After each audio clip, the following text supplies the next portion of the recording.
இன்னைக்கு அம்மாவுடைய பிறந்த நாள், 78ஆம் ஆண்டு பிறந்த நாள். இந்த நேரத்தில் நான் நிறைய விஷயங்களை உங்களுக்கெல்லாம் சொல்லணும்னு தான்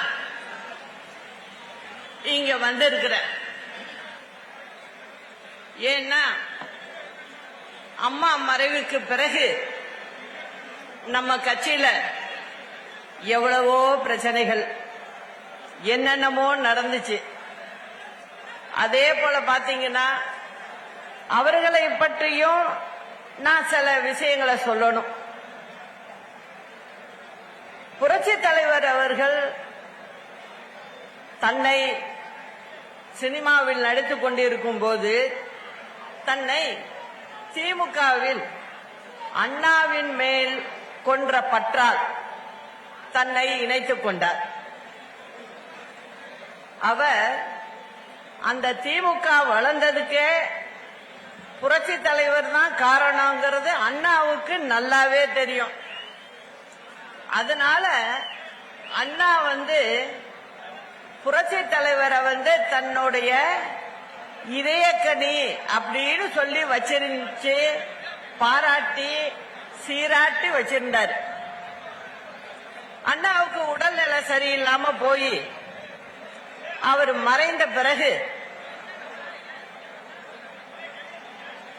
திமுக யாரு தலைமை ஏற்கிறது, யாரு முதல்வர் ஆகிறது அப்படிங்கிற ஒரு நிலை வந்தப்போ புரட்சி தலைவரும் அண்ணா இருக்கும் போதே திமுகவில் சட்டமன்றத்துக்கு நின்று எம்எல்ஏவா இருக்காரு அந்த சமயம். அதனால புரட்சி தலைவர் என்ன சொல்றாரு, கருணாநிதி இருக்கட்டும், அவருக்கு எல்லாருடைய சப்போர்ட்டும் தேவைன்னு புரட்சி தலைவரே எல்லார்கிட்டையும் போய் பேசி புரட்சி தலைவர் தான் கருணாநிதியை முதலமைச்சர் ஆக்கினார். ஆனா என்ன ஆச்சு, கொஞ்ச நாள் பார்த்தாரு கருணாநிதி, முதலமைச்சர் சீட்டு கிடைச்சிட்டு அதுக்கப்புறம் என்ன பண்றாரு அவரு, வழக்கம் போலதான் என்ன செய்யறாரு, புரட்சி தலைவரை எப்படியாவது இந்த கட்சியை விட்டு வெளியில நவத்திடணும் அப்படின்னு முடிவு பண்ணிட்டாரு. அதனால என்ன பண்றாரு, அவரை கட்சியை விட்டு நீக்கிறாரு. புரட்சி தலைவர் வெளியில எல்லார்கிட்டையும் சொல்றாரு,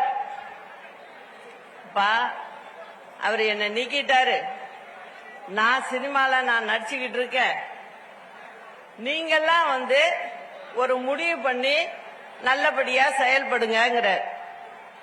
புரட்சி தலைவரோட வந்தவங்க எல்லாம் என்ன சொல்றாங்க, அன்னைக்கு திமுக இருக்கிற தொண்டர்களும் யாருன்னு பாத்தீங்கன்னா புரட்சி தலைவருடைய மன்றத்து ஆட்கள் தான், அதான் திமுக. அப்ப என்ன சொல்றாரு, மத்தவங்க யாரும் கேட்கல, இல்ல நீங்க வந்தாகணும், நீங்க ஒரு கட்சி துவங்கி நீங்க நடத்தி ஆகணுங்கிறாங்க.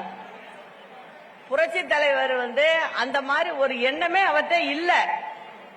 அதனால என்ன ஆகுது, புரட்சி தலைவருக்கு கையில கச்சோ ஒன்னும் இல்ல. அப்ப என்ன சொல்றாரு, அனகாபுத்தூர் ராமலிங்கம்னு ஒருத்தர், அவர் தலைவர் மேல ரொம்ப பாசம் உள்ளவர், அவர் ஒரு கட்சியை ரிஜிஸ்டர் பண்ணி வச்சிருக்காரு. அவர் என்ன பண்றாரு, தலைவர்கிட்ட அதை கொண்டாந்து கொடுத்து நீங்க இந்த கட்சியை எடுத்து நடத்துங்கிறார். அந்த கட்சி தலைவர் ஆரம்பிச்சது இல்ல, அனகாபுத்தூர் ராமலிங்கம்ங்கிறவர் ஆரம்பிச்ச கட்சி அது. அதுக்கப்புறம் தலைவர் எடுத்து அதை நடத்துறார். முதல்ல திண்டுக்கல் தேர்தல் வருது நாடாளுமன்றத்துக்கு, அதுல மாயாதேவரை நிறுத்தி முத அப்போ ரெட்டை இலை சின்னம், சுயேட்சை சின்னம், அதை எடுத்து நின்று வெற்றி பெறாங்க. முதல் வெற்றி. அதுக்கப்புறம் தலைவர் சட்டமன்ற தேர்தல் இதெல்லாம் நின்று வெற்றி பெற்று 3 முறை தலைவர் ஆட்சி பண்றாரு. அதுல ஒரு முறை பாத்தீங்கன்னா உடம்பு சரியில்லாம அமெரிக்கால இருந்தாரு. அப்ப எல்லாம் அம்மாவை அரசியலுக்கு கொண்டு வந்துட்டாரு. அம்மா கொள்கை பரப்பு செயலாளரா இருக்காங்க. அந்த சமயத்துல பிரச்சாரம் எல்லாம் அம்மா போய் பண்றாங்க. தலைவர் உயிரோட வருவாரு, உங்களையெல்லாம் பாப்பாரு, நான் சொல்றத நம்பி ஓட்டு போடுங்கிறாங்க. ஏன் அந்த வார்த்தை சொன்னாங்கன்னா, கருணாநிதி ஒரு பக்கம் பிரச்சாரத்துல என்ன சொல்றாரு, தலைவர் இறந்து போயிட்டாரு, அவரை ஐஸ் பெட்டியில வச்சிருக்காங்க, அதனால இந்த அம்மா பொய் சொல்லுது அப்படின்னு சொல்லி அவர் ஒரு பக்கம் மக்களை திசை திருப்பினாரு. ஆனா அதெல்லாம் நடக்கல. நல்லபடியா தலைவர் வெற்றி பெற்று பதவி ஏத்துக்கிட்டார். இப்படிதான் அதிமுகவுடைய வரலாறு.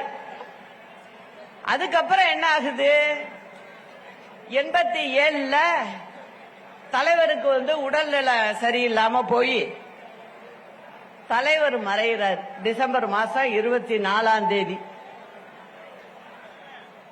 அந்த நேரத்தில் அம்மா கொள்கை பொறுப்பு செயலாளரா தமிழ்நாடு முழுவதும் சுற்றுப்பயணம் போறாங்க.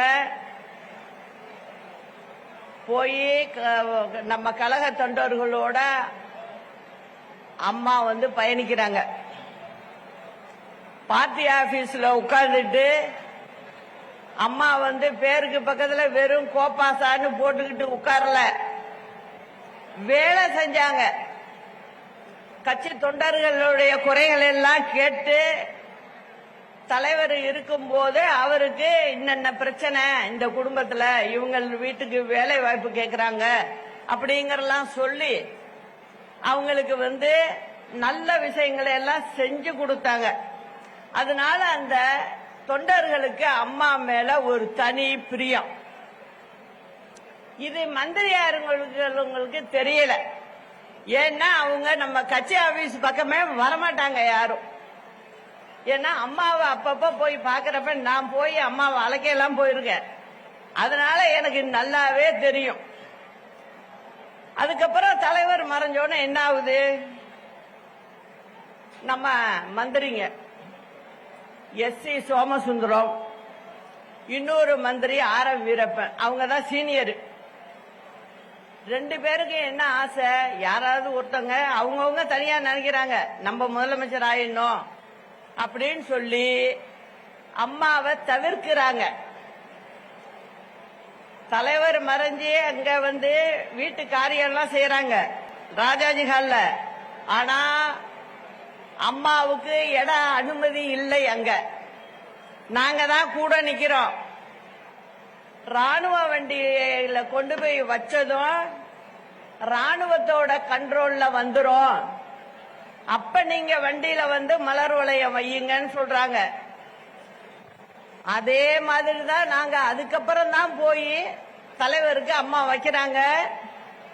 அப்ப ஆர்.எம். வீரமன் மந்திரியா இருந்தவருக்கு துணையா இருக்கிற 2-3 கட்சி ஆட்கள் போய் அம்மாவை இழுத்து தள்ளி விடுறாங்க. கீழே உட்காந்து நான் தான் பிடிக்கிறேன் அம்மாவை. இதெல்லாம் நடந்துச்சு. அதனால அதுக்கு பிறகு என்ன ஆகுது, அந்த அவங்க எல்லாரும் மத்தியிலேயே அம்மாவை பிடிச்சி தள்ளி விட்டதும் நான் மனசுக்குள்ளே சின்ன பொண்ணு ஒரு சபதம் எடுக்கிறேன்.